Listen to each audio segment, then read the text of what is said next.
नाचो नाचो नाचो नाचो नाचो नाचो यारा नाचो। ऐसा ही क्रेज चल रहा है एस राजमौली की मूवी आरआरआर का पूरी दुनिया में। और आपको याद होगा साल 2006 में एक मूवी आई थी, तेलुगु मूवी विक्रमर्कुडु की, जिसमें रवि तेजा और अनुष्का शेट्टी थे। नहीं नहीं पता।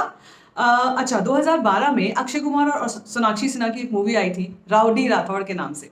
ये तो आपको सबको पता होगी। तो ये मूवी रीमेक थी विक्रमर्कुडु की, जिसको भी एस राजमौली ने ही डायरेक्ट किया था। है ना मजेदार बात। अच्छा, तो बात कर रहे हैं हम आज इन्हीं डायरेक्टर की, और इन्होंने एक्चुअली इंडियन सिनेमा में ऐसा क्या मंत्र, ऐसा क्या क्रैक किया है कि इनकी सारी मूवीज, ज्यादातर मूवीज सुपरहिट होती हैं।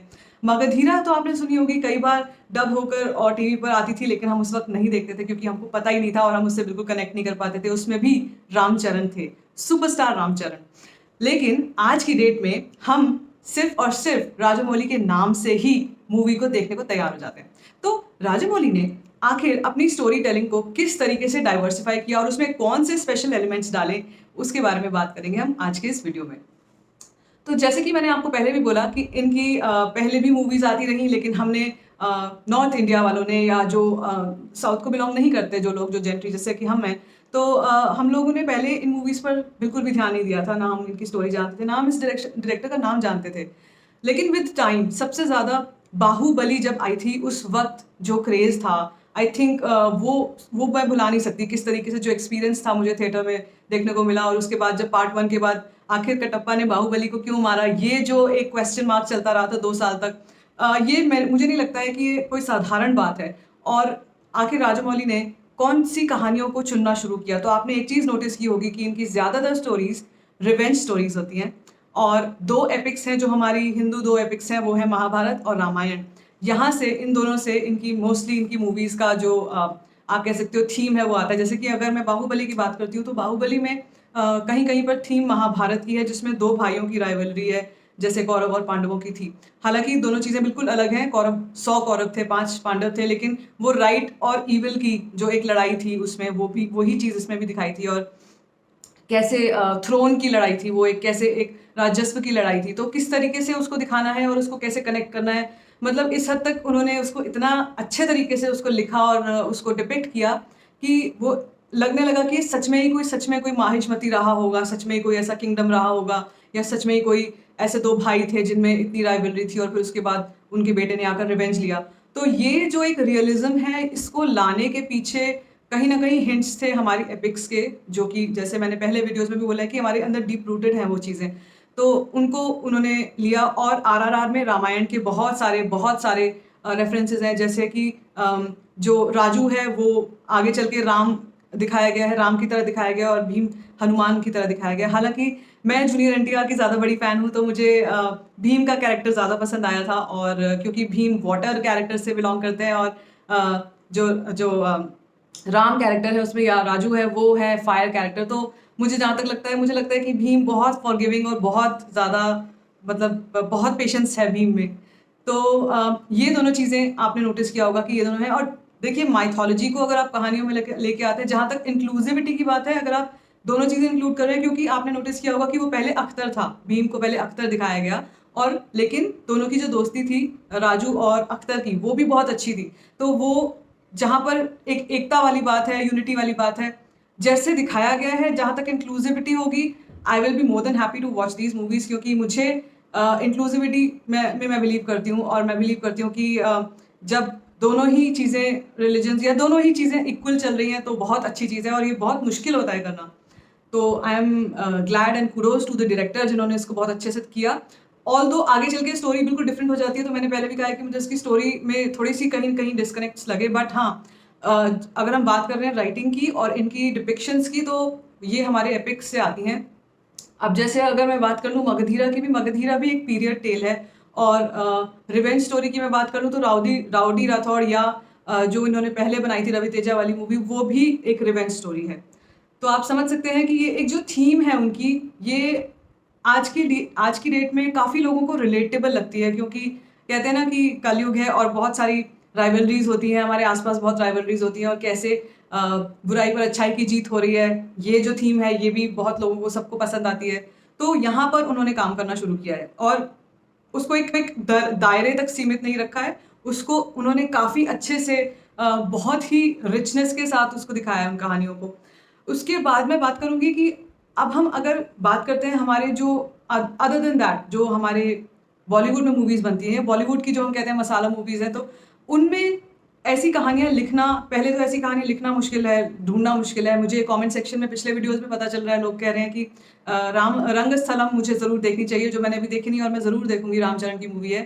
तो ये मेरा एक देखने वाली मूवी है। तो इसमें हम बात कर रहे हैं कि कोई बॉलीवुड का मुझे अभी तक कोई ऐसा नहीं देखने को मिला रेफ़रेंस, और मैं सिर्फ़ ये बात नहीं कर रही हूँ कि सिर्फ़ high and top notch movies की बात कर रही हूँ। मैंने तुम्बाड़ देखी है। जिन जिन लोगों को ये लग रहा है कि मैंने इंडियन सिनेमा को अच्छे से नहीं स्टडी किया है, उनकी स्टोरीज़ को, स्टोरी टेलिंग को नहीं स्टडी किया, तुम्बाड़ मैंने थिएटर पे देखी थी और मिडनाइट शो देखा था अपनी फैमिली के साथ, तो मुझे पता है कि वो कितनी धांसू कहानी है।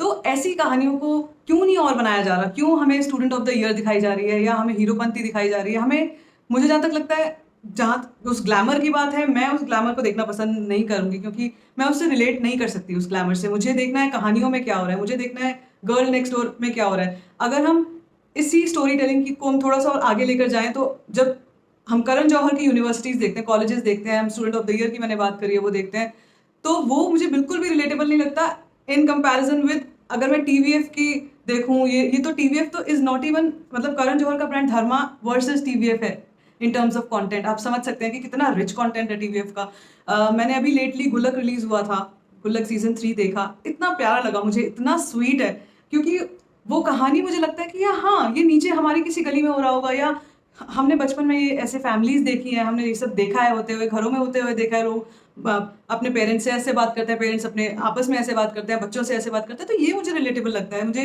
प्रॉम पार्टीज़ वाला कॉलेज रिलेटेबल नहीं लगता। मुझे हॉस्टल की मेस है और कॉलेज में प्रिंसिपल है और एक्सपेरिमेंट्स हो रहे हैं, और वर्सेस वो मुझे समझ में ज़्यादा आता है, क्योंकि मुझे लगता है कि वहाँ कहानी है, वहाँ पर आप दिखा पा रहे हैं, उस कैरेक्टर का कैरेक्टराइजेशन कर पा रहे हैं, वर्सेस इन करण जौहर कॉलेज। हाँ, मुझे राहुल और अंजलि वाला कॉलेज पसंद था। मुझे उस एक टाइम पे वो वाला करण जौहर यूनिवर्सिटी इसलिए पसंद थी, क्योंकि मेरे लिए उसके क्योंकि उस कहानी में भी सिर्फ यूनिवर्सिटी तक सीमित नहीं है वो। उसके आगे कैरेक्टर्स हैं, उन कैरेक्टर्स की कहानी है। तो यहाँ पर स्टोरी लॉस्ट हो जाती है जब हम बॉलीवुड की स्टोरी टेलिंग की बात करते हैं, कि वो अपनी उस ग्लैमर में ज़्यादा खो जाते हैं कि आप उसको ही दिखाने में खोए हुए, या अब जो एक्शन आएगा, हीरोपंती में एक्शन आएगा, या आने वाली और भी मूवीज़ आ रही हैं, और मैं एक्शन के खिलाफ नहीं हूँ। मुझे अभी केजीएफ 2 भी देखनी है, मुझे बीस्ट की मैंने पहले भी बात की है, तो मुझे देखनी है, मुझे एक्शन में कोई प्रॉब्लम नहीं है as far as there is a story behind it. तो पुष्पा में भी बहुत एक्शन था, बहुत एक्शन पैक्ड मूवी थी, लेकिन उसमें एक कहानी थी। तो जहाँ तक कहानी होगी, उस कहानी में एक्शन आप इंक्लूड कीजिए, एक्शन में कहानी मत इंक्लूड कीजिए, ये मेरे कहने का मतलब है। क्योंकि अगर आप ये करेंगे तो आप अपनी ऑडियंस को खो बैठेंगे, आपकी ऑडियंस बिल्कुल भी रिलेट नहीं कर पाएगी। हमने कुछ ही साल पहले एक मूवी, ये आयुष्मान खुराना की मूवी आई थी, जिसमें हमने देखा अंधाधुन, जिसमें हमने देखा कि ये कैसे एक सीन पर कुछ बदलता है, एक सीन पर कुछ ना कुछ हो रहा है। I think that is story telling, I think that is what is needed in Bollywood as writers की। ये लोग ऐसी, मतलब ऐसा नहीं है कि बॉलीवुड में चांस नहीं मिल रहा। कई लोग बोल रहे हैं मुझे कमेंट सेक्शन में कि चांस नहीं दिया जा रहा, चांस ज़रूर मिल रहा है, लेकिन हम एज अ ऑडियंस हैं डिसाइड करने वाले कि हमें क्या देखना है। अगर हम राधे जैसी मूवी को देखने जा रहे हैं जस्ट बिकॉज उसमें सलमान खान है, तो ये हमारी गलती है, उसमें मेकर की गलती नहीं है, क्योंकि मेकर को पता है कि आप तो देखने जाओगे। तो यहाँ पे I think you need to choose कि आपको क्या देखना है। अगर आप, और राधे की बात करें, उसी तरफ राधे श्याम की मैं बात करूँगी। राधे श्याम मैंने अभी देखी नहीं है, लेकिन मुझे राधे श्याम में हिंदी का वेट है, क्योंकि मुझे उसका ब्यूटिफिकेशन देखना है। मुझे सबटाइटल्स पढ़ने में मैं सारा वो मिस कर जाऊँगी, तो I am waiting for that. But apart from that, किस तरीके से उनको दिखाया जा रहा है, ये क्या कम इंस्पिरेशन है हमारे बॉलीवुड के लिए कि आप उनको देखिए ना, उनको करिए, आपको किस चीज़ की कमी है। तो मेरे सिर्फ कहने का मतलब ये है कि जैसे राजमौली ने कुछ चीज़ों को क्लिक किया, उनको, और जो सही बैठी उन्हीं को आगे फिर रिफाइन किया और उन्हीं पर काम किया। आई बिलीव कि हमारे डायरेक्टर्स जो हैं उनको, हमारे राइटर्स जो हैं उनको इस चीज़ पर काम करना पड़ेगा। नीश जिसको कहते हैं, नीश फाइंड आउट करना पड़ेगा। टीवीएफ ने नीश फाइंड आउट किया है स्टूडेंट लाइफ। उनको, उनके आप किसी भी स्पूफ को ले लो, उनके आप किसी भी कंटेंट को ले लो, उसमें स्टूडेंट लाइफ ज़रूर होती है। ये चीज़ नोट करना, चाहे वो बैचलर्स है, चाहे वो ट्रिपलिंग है, चाहे वो पिक्चर्स है, चाहे वो एस्पिरेंट्स है, आईआईटी की एंट्रेंस हो रही है, किसी में मेस का खाना हो रहा है, किसी में आपस में स्टूडेंट्स की यूनियन हो रही है, पॉलिटिक्स हो रही है, किसी में आपस में नोट्स कॉपी हो रहे हैं, किसी में कंपार्टमेंट आ रही है। ये जो वर्ड्स है ना, ये आपको नहीं लगता कि ये सुनने चाहिए? ये सुने सुनाए वर्ड्स हैं। डिस्टिंक्शन आ रही है, कंपार्टमेंट हो रहा है, कोचिंग जा रहे हैं। This is what content is all about. हमारे आसपास जो हो रहा है। तो I hope that you like this video, और इसको वीडियो को देखें, शेयर करें, और मेरे चैनल को सब्सक्राइब करना ना भूलें, जिसका नाम है स्टोरीफाइंग शिट।